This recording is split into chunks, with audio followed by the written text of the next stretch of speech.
I walked into my sister Lauren's house that Thanksgiving afternoon, holding my 8-year-old daughter Emma's hand, completely unprepared for what was about to happen. The moment we stepped through the front door, Lauren pulled me aside with a smile that didn't reach her eyes and whispered words that would haunt me forever. "Emma can't sit with my kids at the children's table.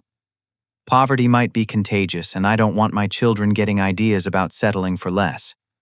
I watched in complete shock as my beautiful daughter was directed to sit alone at a folding card table in the corner, while her 3 cousins laughed and played at an elaborately decorated table just 15 feet away.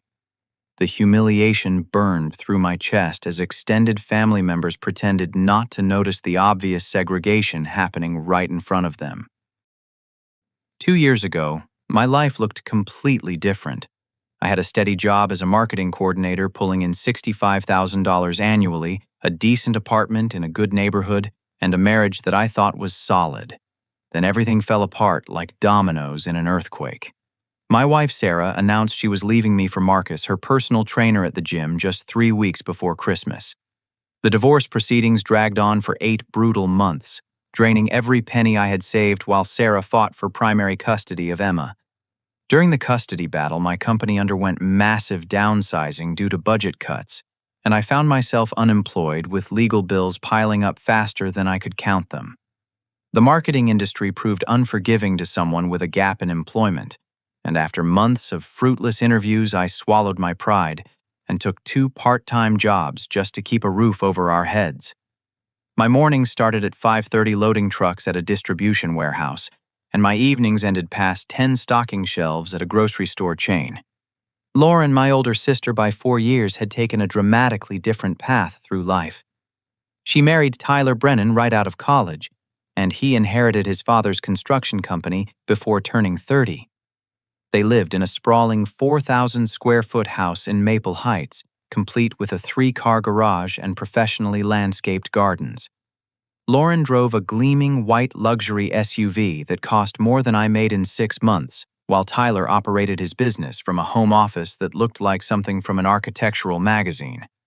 Their 3 children attended Riverside Academy, a private school that charged more per semester than most people made in a year.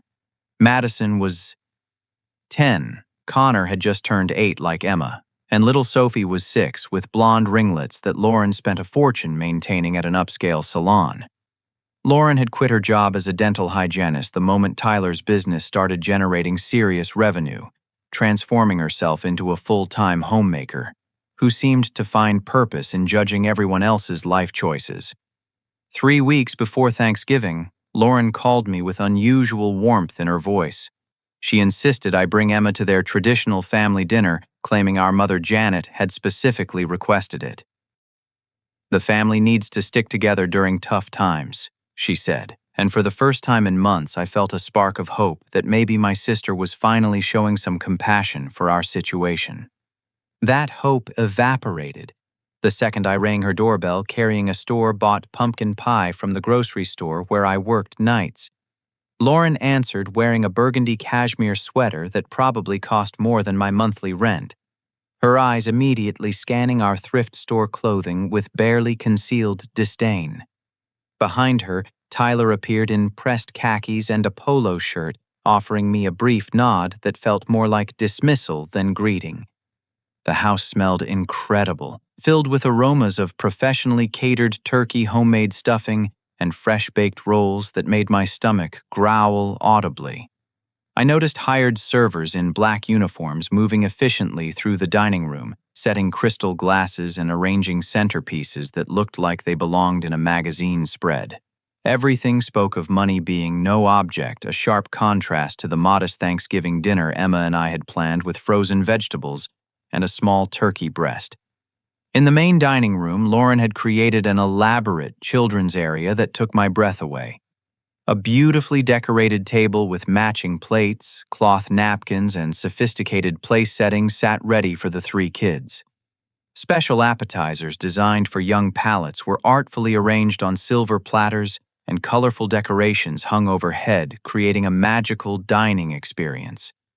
Emma's eyes lit up with pure joy, seeing her cousins, and she started moving toward them with the excitement only children can display. That's when Lauren stepped directly into her path, blocking Emma with her body while maintaining her hostess smile. "Emma, sweetie, you'll be sitting over here tonight," she said, gesturing toward a basic card table positioned in the far corner of the room.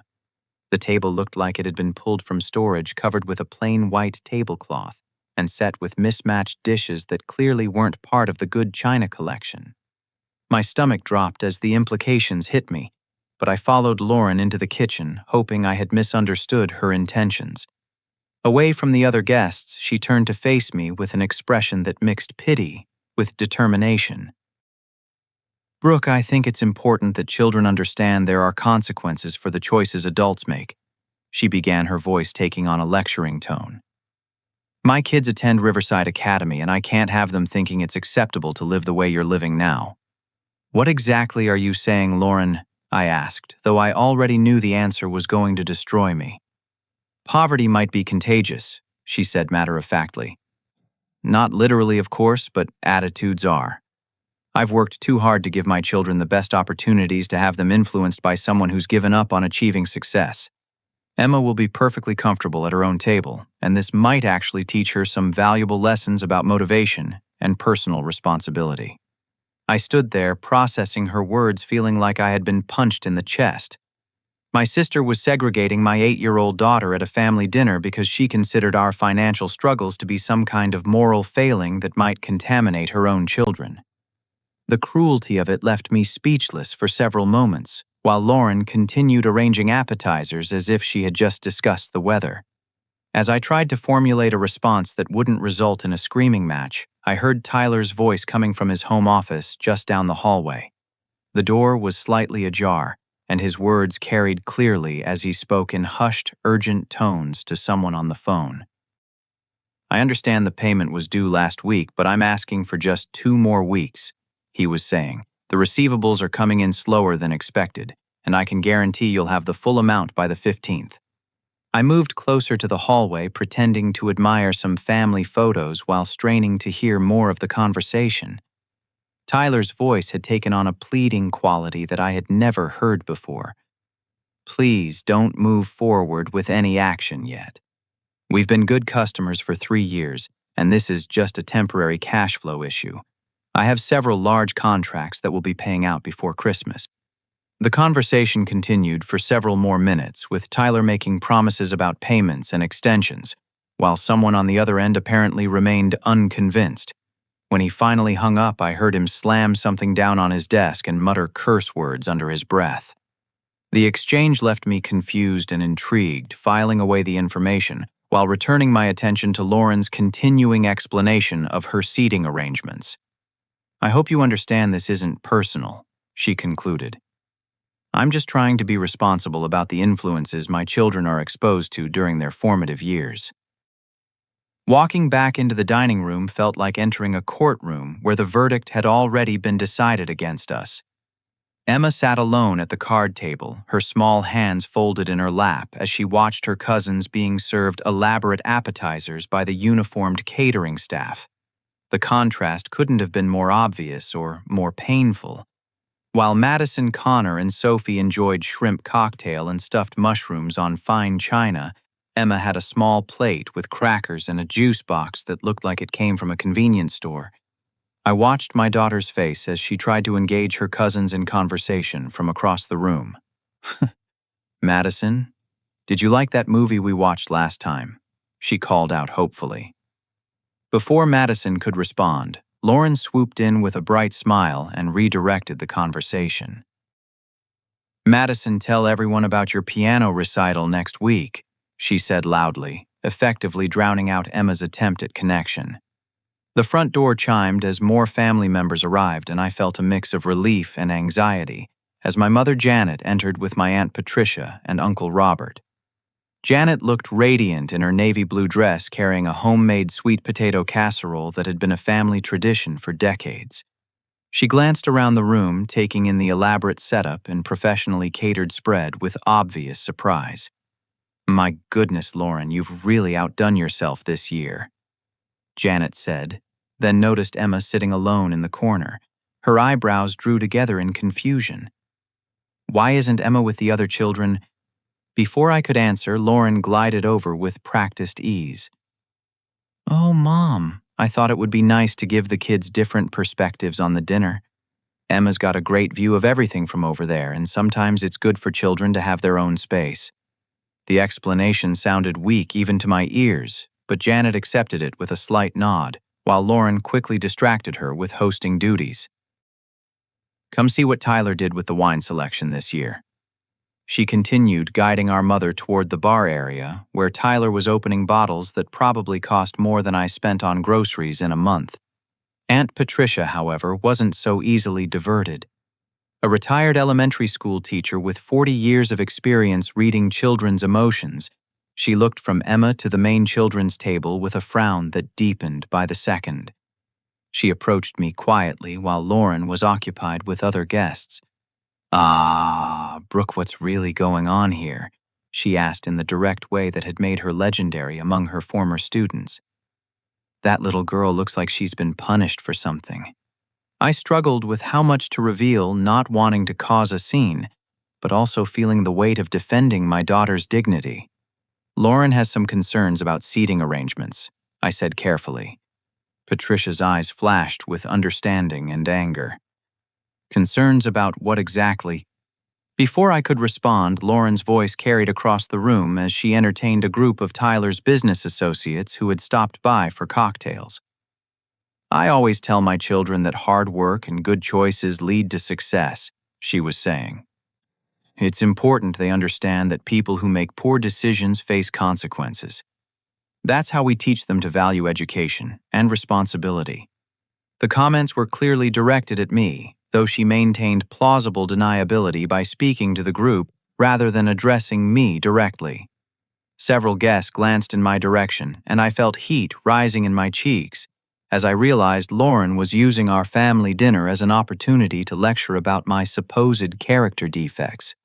Uncle Robert, a Vietnam veteran who understood hardship in ways most people never would, positioned himself near Emma's table and struck up a genuine conversation with her about school and her favorite subjects. His kindness toward my daughter stood in stark contrast to Lauren's treatment, and I felt grateful for his instinctive compassion. Meanwhile, I found myself paying closer attention to details I had initially missed. Lauren's expensive clothing, while beautiful, showed subtle signs of wear that suggested financial pressure. The cashmere sweater had a small snag near the hem, and her designer shoes were scuffed in ways that indicated they weren't new. The catered food, upon closer inspection, appeared to come from a mid-tier service, rather than the high-end establishment Lauren was implying. Most telling were the small maintenance issues throughout the house that expensive furnishings couldn't quite hide. Water stains on the ceiling suggested roof problems, and several outlets had been painted over, rather than replaced. The overall impression remained one of wealth, but closer examination revealed cracks in the facade that made Tyler's earlier phone conversation more meaningful. Emma's resilience continued to amaze and break my heart simultaneously.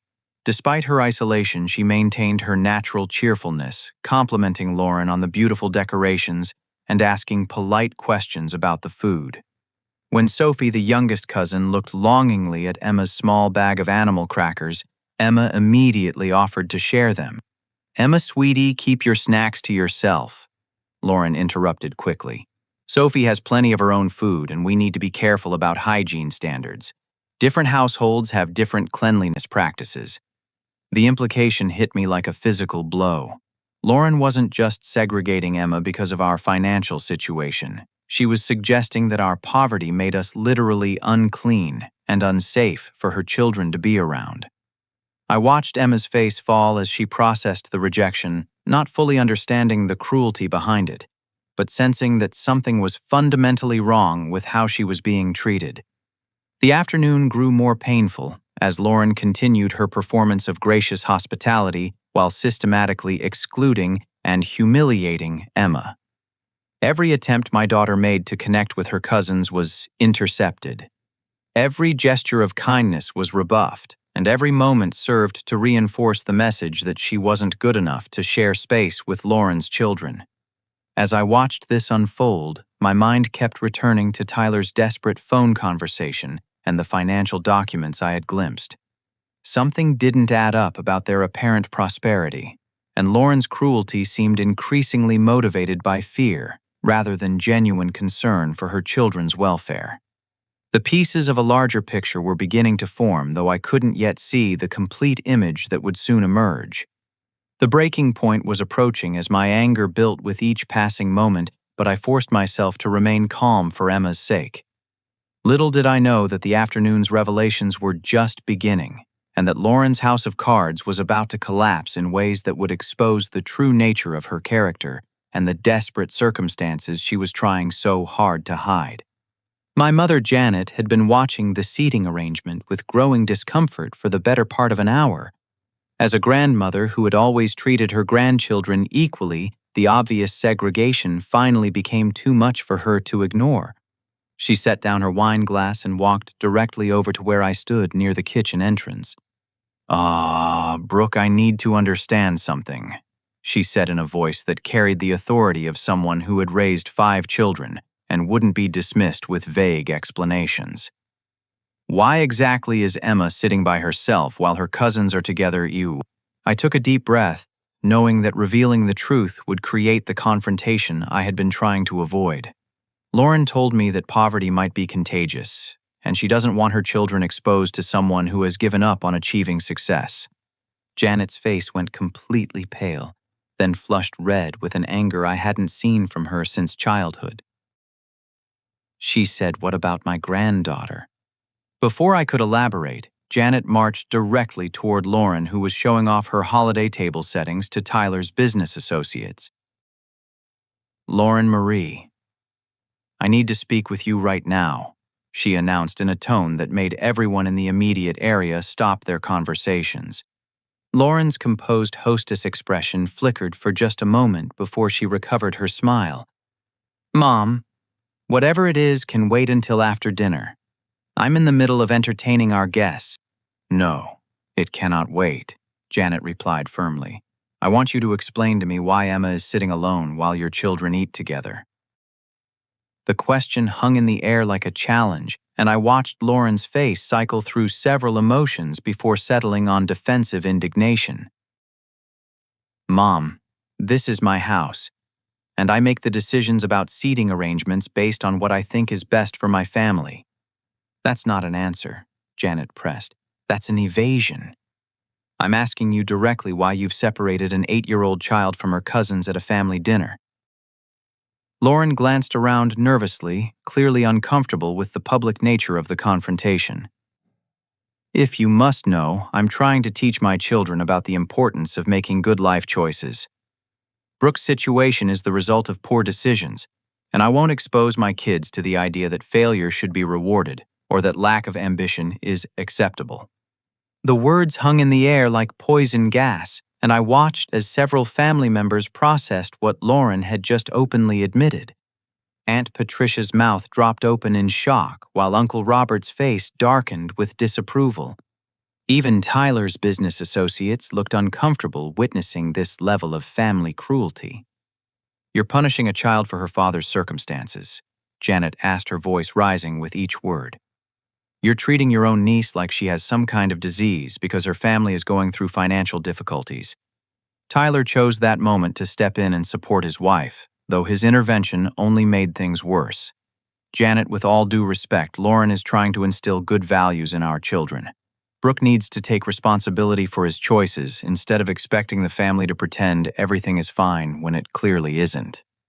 "Responsibility for what?" Uncle Robert interjected, his military bearing, making him an imposing presence.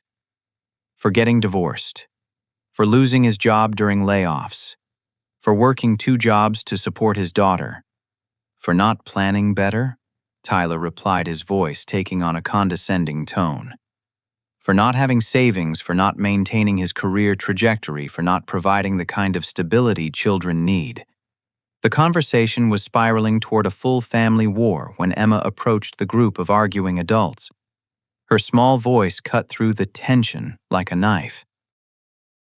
"Daddy, did I do something wrong? Why can't I sit with Madison and Connor and Sophie?" The question devastated everyone within earshot. Here was an innocent child trying to understand why she was being treated as less than human by her own relatives. Lauren's face went white as she realized her cruelty was being witnessed through Emma's eyes, but instead of backing down, she doubled down on her position. "Emma, sweetie, sometimes adults make decisions that children don't understand," Lauren said in a voice dripping with false sweetness. "Your daddy needs to work harder to give you the kind of life your cousins have, and until that happens, there are certain boundaries we need to maintain." "Interesting," Patricia exploded. "You're talking about boundaries with a child who hasn't done anything wrong except have a father who's struggling financially?" Lauren's composure finally began to crack under the weight of family disapproval. "I'm trying to protect my children from lowered expectations," she snapped. "I've worked too hard to give them advantages to have them think it's okay to settle for less than they deserve." "And what exactly do they deserve that Emma doesn't?" Janet demanded. "Security," Lauren replied without hesitation. "Education. Opportunities. A future that isn't limited by poor planning and bad choices." The accusation hung in the air, and I felt something snap inside me. Lauren wasn't just attacking my current circumstances. She was suggesting that Emma deserved less love, less family connection, and less dignity. Because of decisions that had been largely outside my control, the cruelty was breathtaking in its completeness. While this family confrontation continued to escalate, I noticed Tyler receiving yet another phone call. He stepped away from the group, moving toward his office while speaking in hushed tones that grew more agitated by the moment. Through the chaos of arguing voices, I caught fragments of his conversation that sounded increasingly desperate. "That's not acceptable," he was saying. "We had an agreement about the timeline." "No, you can't do that. I have children to consider." My attention was split between the ongoing argument about Emma's treatment and Tyler's obvious distress about something related to their financial situation. The pieces of the puzzle were becoming clearer, but I still didn't have the full picture that would soon change everything. Lauren's final escalation came when Janet suggested simply moving Emma to the main children's table to resolve the immediate problem. "Absolutely not," Lauren declared. "This is my house, and my rules will be respected. If people don't like my decisions, they're free to leave." "Fine," Janet replied. "Then we will." "Mom, you're being dramatic," Lauren said, but her voice betrayed panic at the thought of the family exodus she had just triggered. "No, Lauren, I'm being a grandmother who refuses to watch her granddaughter be humiliated by people who should love her unconditionally." The threat of family members leaving clearly terrified Lauren, though I didn't yet understand why maintaining appearances was so crucial to her survival. That understanding would come soon enough, along with revelations that would transform this confrontation from a family dispute into something much more devastating for my sister's carefully constructed facade. As the argument reached its peak intensity, I made a decision that would change the trajectory of the entire evening. Instead of continuing to defend myself against Lauren's accusations, I would go on the offensive with information that would expose the hypocrisy and deception underlying her cruel treatment of Emma. While Lauren continued her public humiliation campaign against me and Emma, I excused myself from the increasingly heated family argument by claiming I needed to use the bathroom. The excuse gave me the opportunity to investigate the financial irregularities I had been noticing throughout the afternoon, and Tyler's desperate phone conversations had piqued my curiosity about what might be hidden beneath their veneer of prosperity. Tyler's home office door stood slightly ajar, and I could see him pacing back and forth while engaged in another intense phone conversation. His voice carried a desperation that was completely at odds with the successful businessman image he projected to the family. "Please, you have to understand that this is just a temporary setback," he was pleading. "The Riverside project payment will come through next week, and that will cover everything we owe, plus the penalties."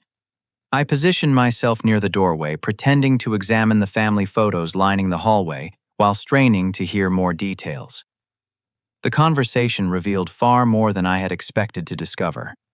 "I understand that we're 3 months behind," Tyler continued, his voice cracking with stress. but foreclosure proceedings would destroy us completely. We have children in private school, and my wife doesn't even know how bad things have gotten. If you could just give us until January." The word foreclosure hit me like lightning. Lauren's family wasn't just experiencing temporary financial difficulties. They were facing the imminent loss of their home.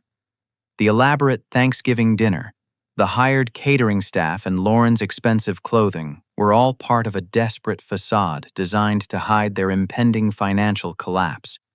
Moving carefully to avoid detection, I peered into Tyler's office and saw his desk covered with legal documents and financial statements.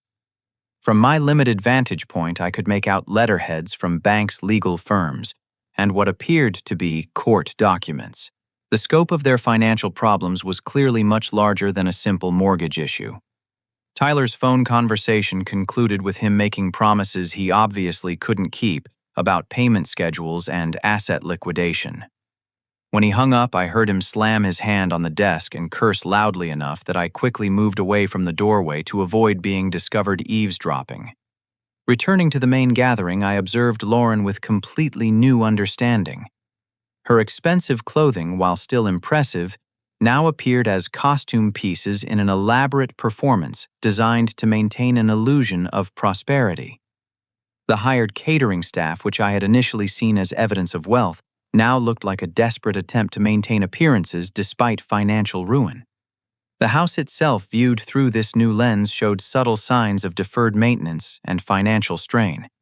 Expensive furnishings couldn't hide water damage on the ceiling, outdated fixtures, and repairs that had been postponed or completed cheaply. Everything about their lifestyle appeared to be artificially maintained through credit and debt rather than actual income. Meanwhile, Emma continued to display the kind of grace under pressure that made Lauren's treatment of her even more unconscionable. Despite being segregated and humiliated, my daughter helped clear dishes when the catering staff fell behind and complimented Lauren on elements of the dinner that she could honestly praise. Her natural kindness made the cruelty of her treatment obvious to anyone paying attention. "Thank you for inviting us, Aunt Lauren," Emma said sweetly as she carried her empty plate toward the kitchen. "The turkey was really good." Lauren's response was stiff and uncomfortable, as if genuine kindness from her victim made maintaining her cruel position more difficult. "You're welcome, Emma. I hope you learned something from today's experience." The comment was loaded with meaning that went completely over Emma's head but landed like a slap across the faces of family members who heard it. Janet's anger visibly intensified while Patricia and Robert exchanged looks of disgust at Lauren's continued attempts to frame this humiliation as educational. My mother's fury had been building throughout the afternoon, and Lauren's latest comment pushed her past the breaking point. What exactly is Emma supposed to have learned from being treated like an outcast at a family dinner? Janet demanded. "She's learned about consequences," Lauren replied, her voice taking on a lecturing tone. "She's learned that choices have outcomes, and that sometimes life isn't fair based on circumstances beyond our control." "Circumstances like unemployment during a recession," Robert asked pointedly. "Circumstances like divorce. Circumstances like companies eliminating positions to increase profits." Lauren's response revealed the depth of her delusion about her own family's situation. "Circumstances like not planning ahead, not maintaining professional relationships, not building the kind of financial foundation that protects families during difficult times." The hypocrisy was staggering given what I had just overheard about their foreclosure proceedings and Tyler's business failures. Lauren was lecturing about financial responsibility while her own family faced homelessness within weeks. Tyler received another phone call during this exchange, and this time he didn't even attempt to hide his agitation as he answered. "This is not a good time," he said curtly into the phone. "I told you I would call back tomorrow with an update on our payment schedule."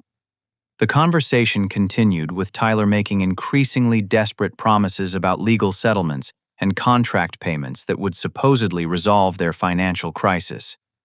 From his tone and body language, it was clear that whoever was calling wasn't accepting his explanations or timeline. "You can't do that," Tyler said, his voice rising to nearly a shout. We have an agreement that gives us until the end of the month. That's not what you said last week. Fine, do whatever you think is necessary, but you'll be destroying a family for no reason." When he hung up, Tyler's face was flushed with anger and panic. He looked around the room full of family members and business associates, clearly realizing that his financial desperation was becoming visible to people he desperately needed to continue believing in his success. Lauren noticed her husband's distress and moved quickly to manage the situation.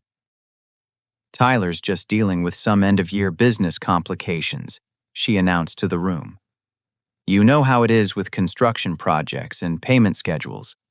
The explanation sounded reasonable enough to casual observers, but I now understood the true scope of what was happening. Tyler's construction company wasn't just experiencing payment delays, it was facing complete collapse due to legal issues and financial mismanagement. As I processed this information, I realized that Lauren's cruelty toward Emma wasn't just about social prejudice or misguided concern for her children's values. It was about fear. Lauren was terrified that her own family's financial collapse would become public knowledge, and attacking my poverty was a way of deflecting attention from her own desperate circumstances. The irony was perfect and devastating. While Lauren segregated Emma for being poor, her own children were weeks away from losing their home, their school, and everything they had been taught to value.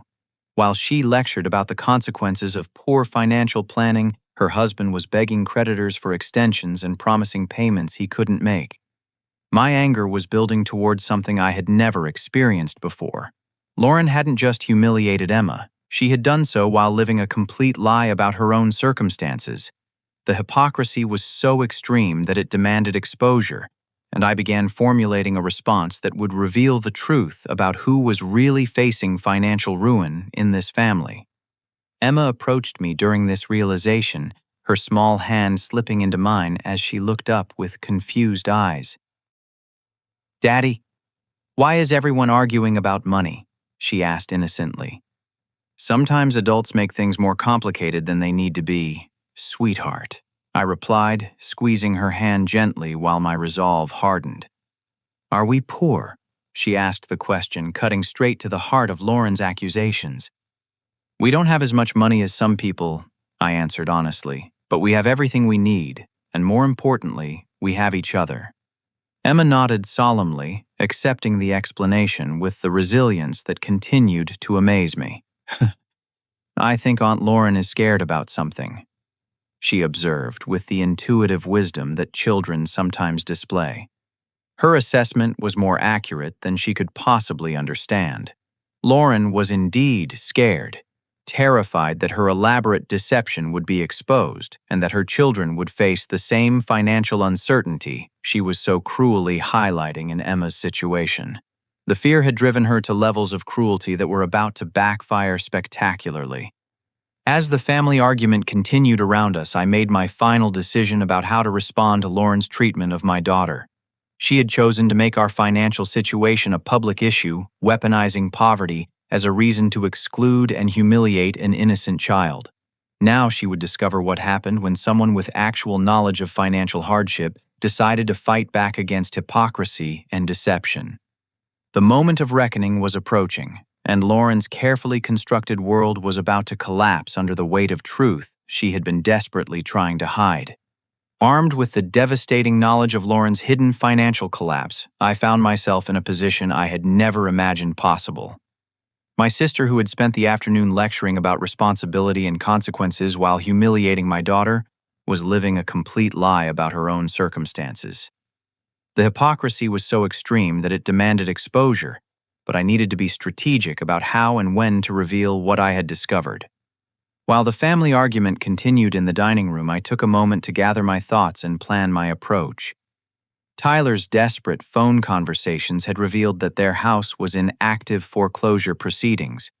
His construction business was facing bankruptcy due to legal issues, and they were living entirely on credit while maintaining a facade of prosperity.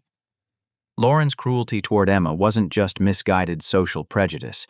It was the desperate lashing out of someone terrified that her own poverty would be exposed. Emma's continued kindness despite her treatment provided the perfect contrast to highlight Lauren's character defects. While my daughter offered to help clear dishes and complimented aspects of the dinner she could honestly praise, Lauren continued her campaign of segregation and humiliation.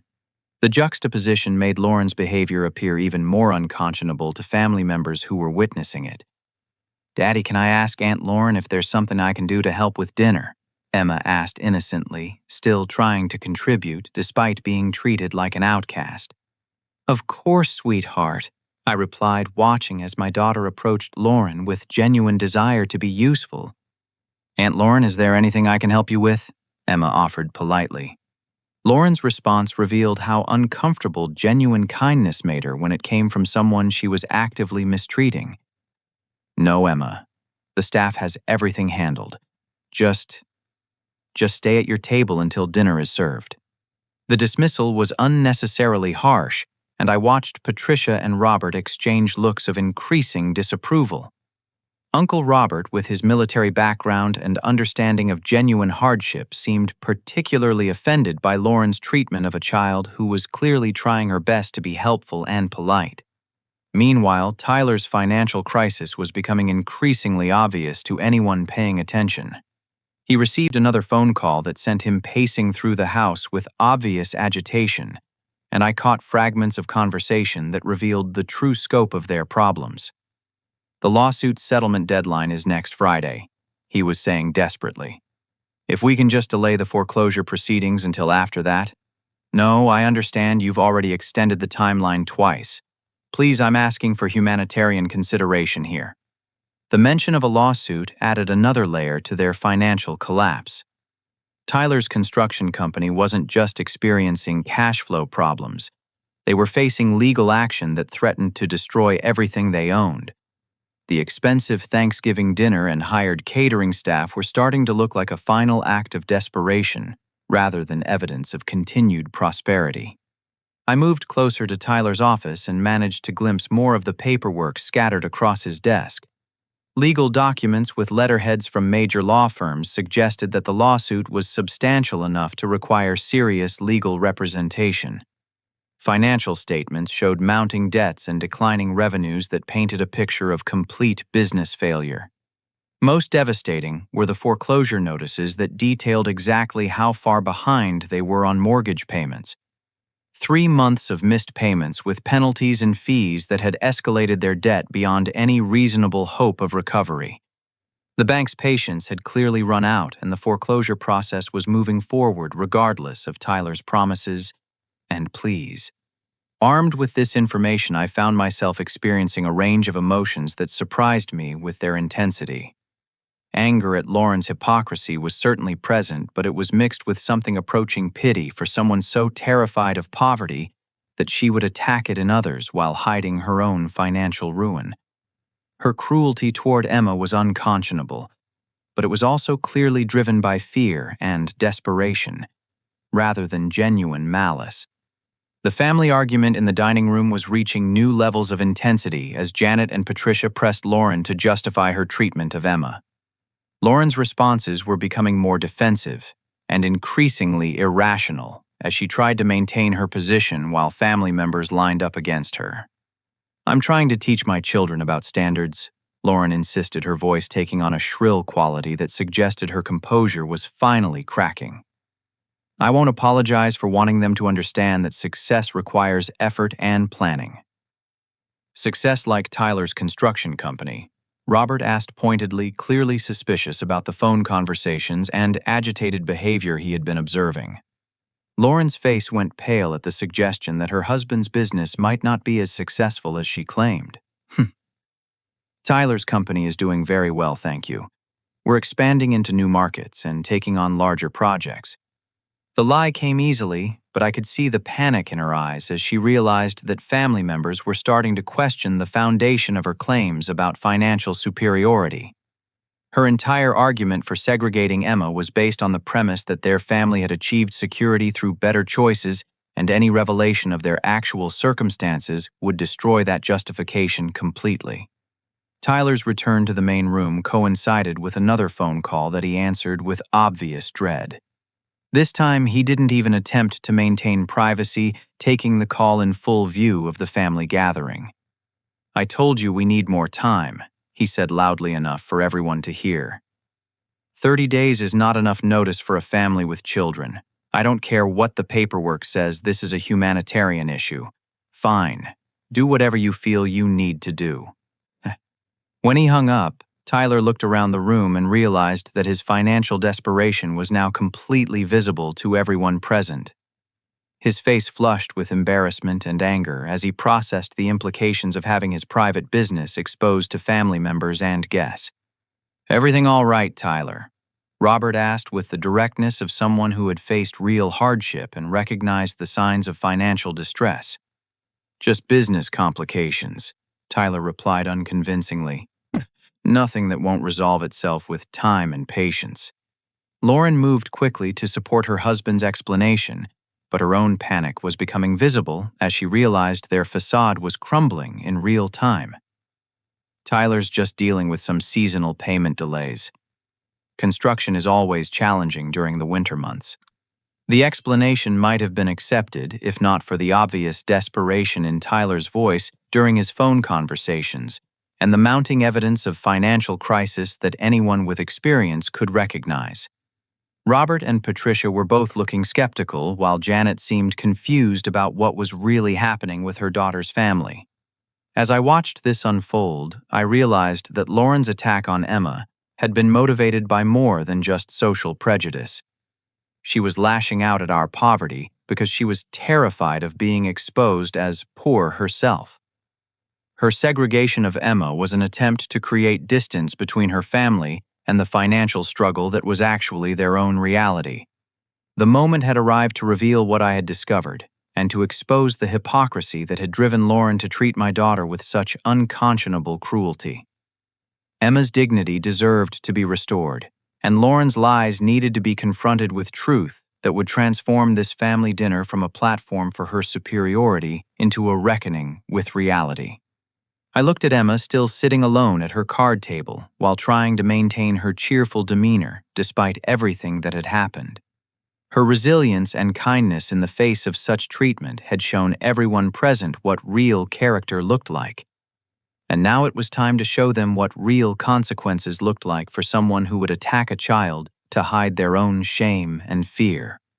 The counterattack I was about to launch would expose Lauren's cruelty as the desperate act of someone living a complete lie about her own circumstances. Justice was about to be served, and it would arrive in the form of truth that Lauren had been desperately trying to hide from everyone, including her own children. I watched Emma sitting alone at her makeshift table, trying to maintain her sweet disposition, while Lauren continued entertaining guests with subtle commentary about the importance of teaching children about consequences and personal responsibility. The irony was about to become devastatingly clear to everyone in the room, including Lauren's own children, who had been shielded from their family's actual circumstances. Standing up from where I had been observing the ongoing family conflict, I walked deliberately toward the children's area where Emma sat isolated from her cousins. My voice carried clearly across the room as I addressed the kids with apparent cheerfulness. "Who wants to see Aunt Lauren's house?" I announced loudly enough for every person in the gathering to hear clearly. "Oh, wait. The bank owns it now." The effect was immediate and electric. Madison, Connor, and Sophie looked up at me with genuine confusion, not understanding what I meant about banks owning houses. Lauren's face went completely white as blood drained from her features, her mouth opening and closing soundlessly as she processed what I had just revealed to the entire gathering. "Actually, kids, did you know that your house is in something called foreclosure?" I continued in the same conversational tone I might use to discuss the weather. "That means your mommy and daddy haven't been paying the bank for their house, so the bank is going to take it away very soon." Tyler dropped the wine glass he had been holding, and it shattered against the hardwood floor with a crash that punctuated my revelation perfectly. Several guests jumped at the sound, while Lauren made a strangled noise that might have been an attempt to speak. "Brooke, stop," she managed to whisper, but her voice carried no authority, only desperation. "Oh, I'm just getting started," I replied, maintaining my calm tone while delivering information that was destroying Lauren's carefully constructed facade in real time. "You see, kids, your daddy's construction company is being sued for using cheap materials that made houses unsafe for the families living in them. That's why you might have to change schools soon." Madison's face crumpled with confusion and fear. "Mommy, what is Uncle Brooke talking about? Are we moving?" Lauren looked around the room, desperately seeking support from family members who were staring at her with expressions ranging from shock to dawning understanding. The expensive catered dinner, the hired staff, and all the trappings of wealth suddenly appeared in their true light as desperate attempts to maintain an illusion that was completely false. "The really interesting part," I continued, "is that your mommy spent this entire afternoon telling everyone that poverty might be contagious and that Emma couldn't sit with you because our family doesn't have enough money. But it turns out that your family doesn't have any money either. In fact, you have negative money, which is called..." Tyler finally found his voice, though it cracked with emotion. "Brooke, you have no right to discuss our private business in front of the children." "Private business?" I replied, my tone sharpening for the first time. "You mean like how Lauren made Emma's poverty everyone's business by segregating her at a family dinner? You mean like how she spent the afternoon lecturing about consequences and responsibility while living a complete lie about your own circumstances?" Janet stood frozen in the middle of the room, her face cycling through emotions as she processed the implications of what I was revealing. "Lauren, is this true? Are you losing the house?" Lauren's composure finally shattered completely. "It's not what it sounds like," she said, her voice rising toward hysteria. "We're just having temporary cash flow issues that will resolve themselves once Tyler's business recovers." "Temporary." I pulled out my phone and showed the photos I had taken of the foreclosure documents. "According to these papers from your husband's desk, you're 3 months behind on payments, and the bank has already started seizure proceedings. This isn't temporary. This is complete financial collapse." The room erupted in shocked murmurs as family members processed the reality that Lauren's apparent prosperity was entirely artificial. Patricia looked stunned. Robert appeared angry about the deception, and Janet seemed devastated that her daughter had been living such an elaborate lie. "How could you attack Brooke's financial situation when your own family is facing homelessness?" Patricia demanded her teacher's instincts focused on the cruelty toward children that she found completely unacceptable. Lauren's response revealed the depth of her self-deception and the fear that had driven her to such unconscionable behavior. "At least I tried to give my children advantages," she screamed. "At least I didn't just accept failure and settle for poverty like Brooke did." "Settle for poverty." I laughed, though there was no humor in it. "Lauren, you are poverty. The difference is that I work 2 jobs to support my daughter honestly while you've been living on credit cards and pretending to be wealthy while facing foreclosure." Tyler tried to salvage the situation with explanations about legal complications and business cycles, but his credibility was destroyed by the evidence I had presented and the desperate phone conversations that family members had been witnessing throughout the afternoon. "The construction company is temporarily facing some legal challenges," he began, but Robert cut him off. "Son, I've seen enough financial disasters to recognize one when it's happening. Stop trying to spin this as a temporary setback when you're clearly facing complete bankruptcy." The most devastating moment came when Emma, despite everything that had been done to her, approached Lauren's crying children with her small bag of crackers. "It's okay to not have much money," she said gently to Sophie, who was sobbing with confusion and fear. "My daddy says what matters is being kind to people, not having fancy things." The gesture destroyed Lauren completely. Here was the child she had segregated and humiliated offering comfort to Lauren's own children, demonstrating exactly the kind of character and compassion that Lauren claimed to value while showing none of it herself. Emma's kindness in the face of cruelty exposed Lauren's behavior as the desperate lashing out of someone who had lost all moral authority. "Stop it," Lauren sobbed, though it wasn't clear whether she was talking to me, to Emma, or to the situation itself. Just stop it." "Stop what?" I asked. "Stop telling the truth. Stop exposing the hypocrisy. Stop defending my daughter's dignity after you spent the afternoon destroying it, based on lies about your own circumstances." The hired catering staff looked uncomfortable and began quietly cleaning up, clearly realizing they might not be paid for their services. Several of Tyler's business associates made excuses and left quickly, not wanting to be associated with the financial scandal that was unfolding. Lauren's children clustered together, frightened by their mother's breakdown and confused by revelations about their family's actual circumstances.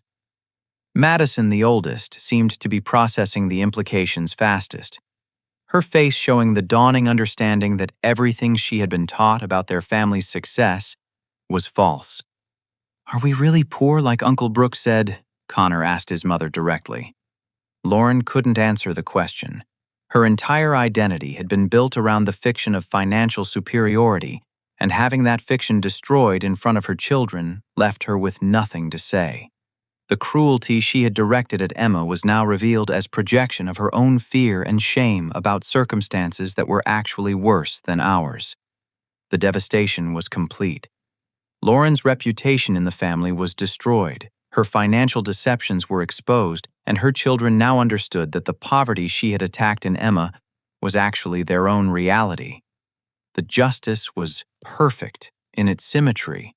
Someone who had weaponized financial hardship against an innocent child was now facing the exposure of her own financial collapse in front of everyone she had tried to impress.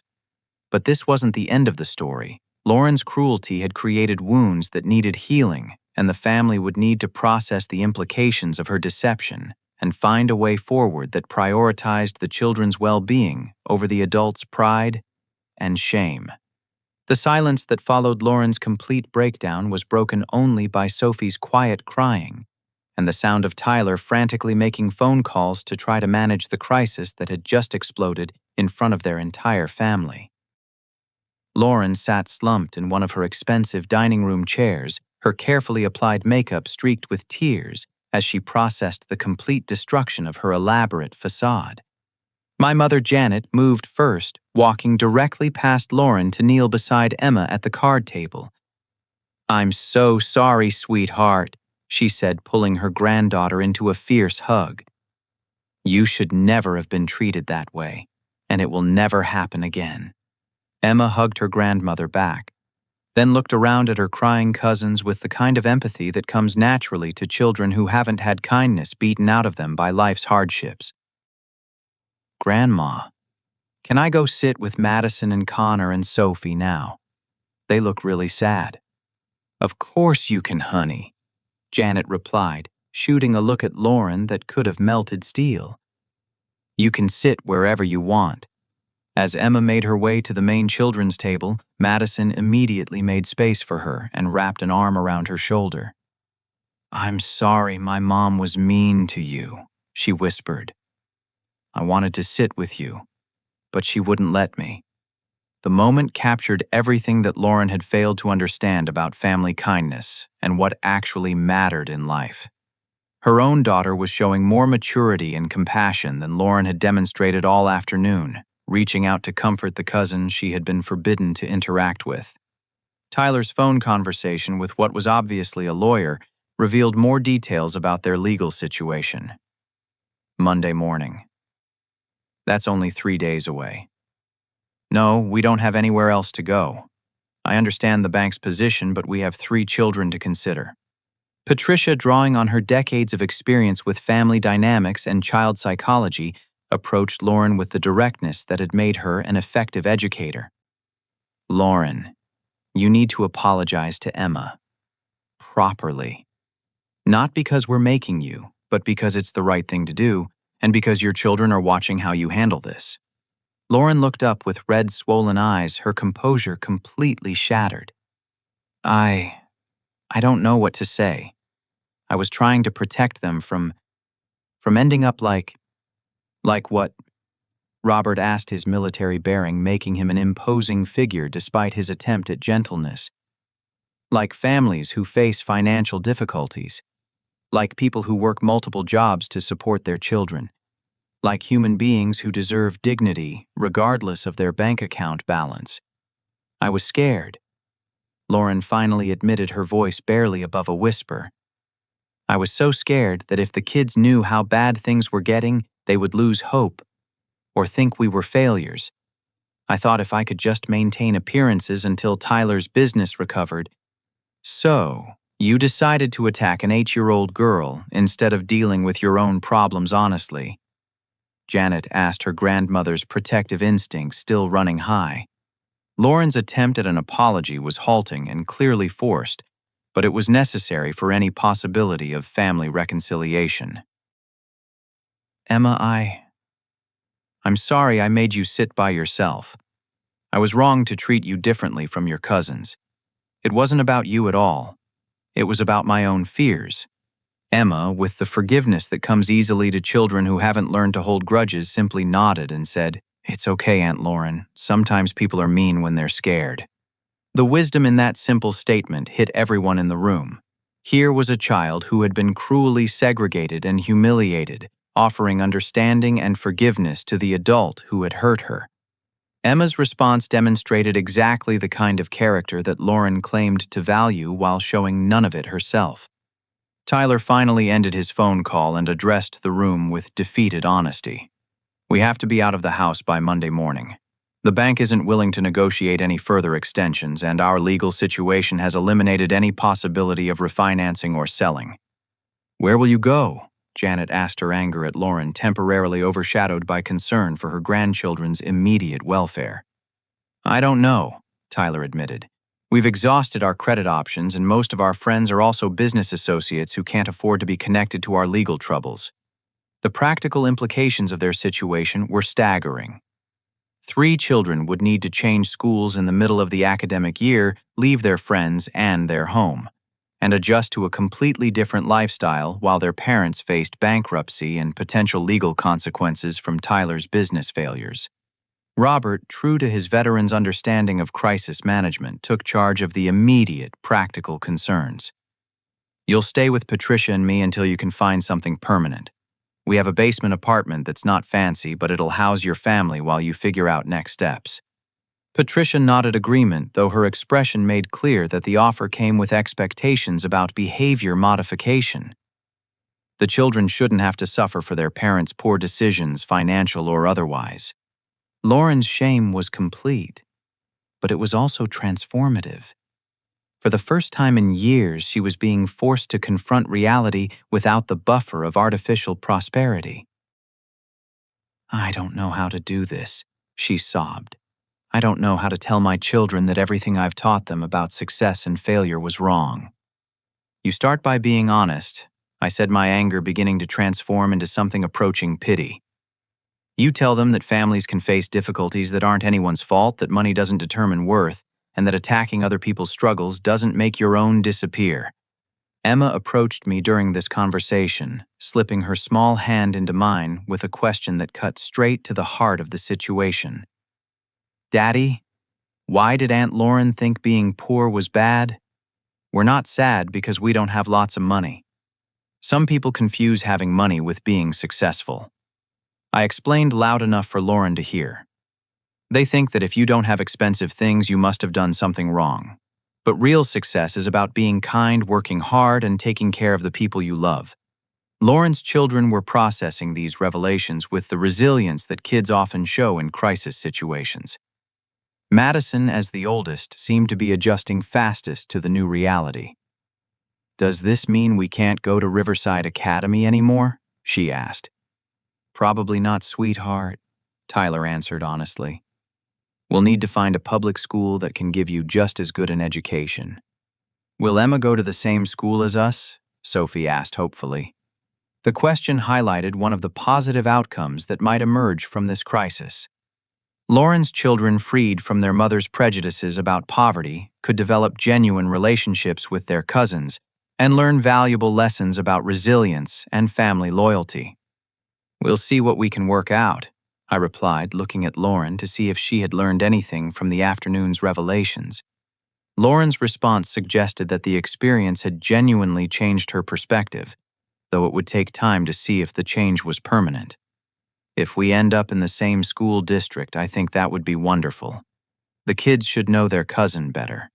As the evening wound down, the family began making practical arrangements for Lauren's family's transition. Janet offered to help with moving expenses, Patricia volunteered to research school options, and Robert started planning the logistics of housing 5 additional people temporarily. The catering staff finished cleaning up and departed quietly, likely writing off the unpaid bill as a business loss. Tyler's business associates had all left earlier, clearly wanting to distance themselves from the financial scandal that would probably make local business news within days. Emma spent the rest of the evening playing with her cousins, all 4 children, adapting to the new family dynamic with the flexibility that adults often struggle to match. The segregation that had defined the early part of the dinner was completely forgotten as they built pillow forts and shared stories about their favorite movies.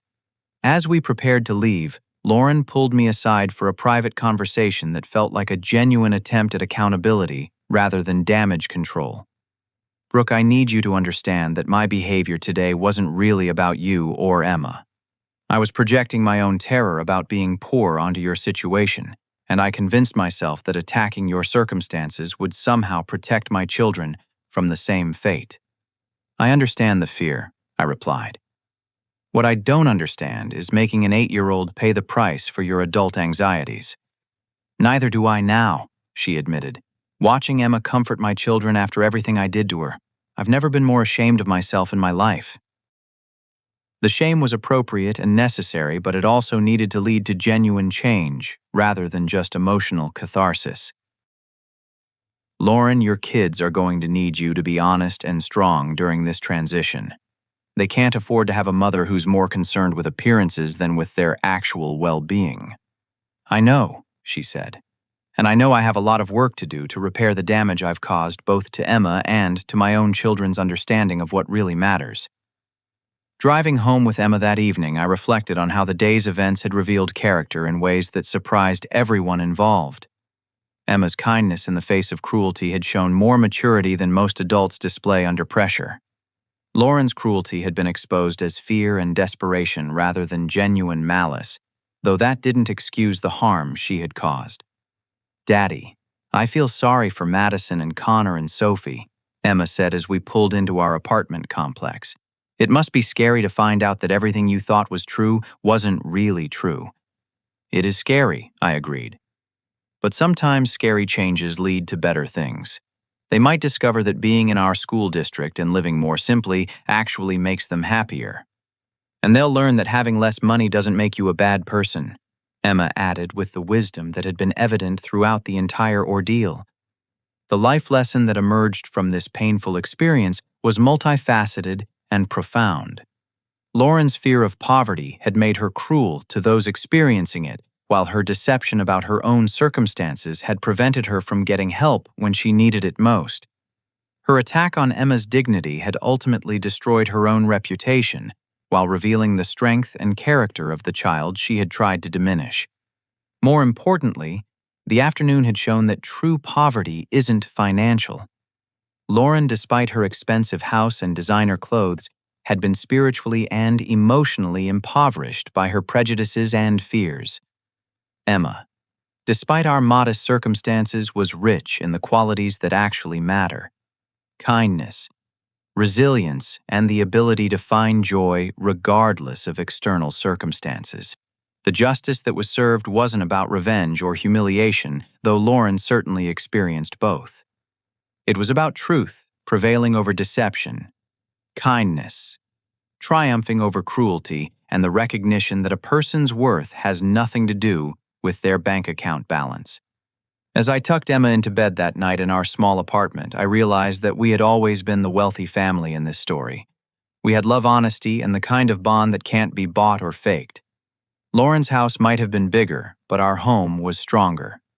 The experience taught me that people's treatment of others during difficult times reveals their true character. Lauren's fear had made her cruel and deceptive, while Emma's challenges had made her compassionate and strong. The difference wasn't in our circumstances, it was in our choices about how to respond to those circumstances. Sometimes the most powerful response to cruelty is simple kindness, and sometimes the most devastating counterattack is just the truth. Emma had deployed the first strategy perfectly, while I had used the second when kindness alone wasn't sufficient to protect her dignity. In the end, Lauren's attempt to segregate Emma from her cousins had backfired completely, bringing the families closer together while exposing the hypocrisy and fear that had driven the cruel behavior in the first place.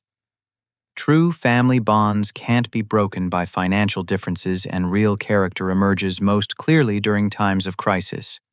The Thanksgiving dinner that began with humiliation and segregation ended with understanding and reconnection, though the road ahead would require continued effort from everyone involved to heal the wounds that had been inflicted and to build healthier family dynamics based on honesty rather than pretense. What lessons have you learned from your own family experiences about how financial struggles can either bring people together or drive them apart? Have you ever witnessed someone's fear of poverty causing them to treat others unfairly? I'd love to hear your thoughts in the comments below. If this story resonated with you, please like this video, subscribe for more real-life stories about family resilience and the power of truth, and share it with others who might need to hear this message about the difference between having money and having character. Thank you for listening, and remember that your worth is never determined by your bank account, but by how you treat others when life gets difficult.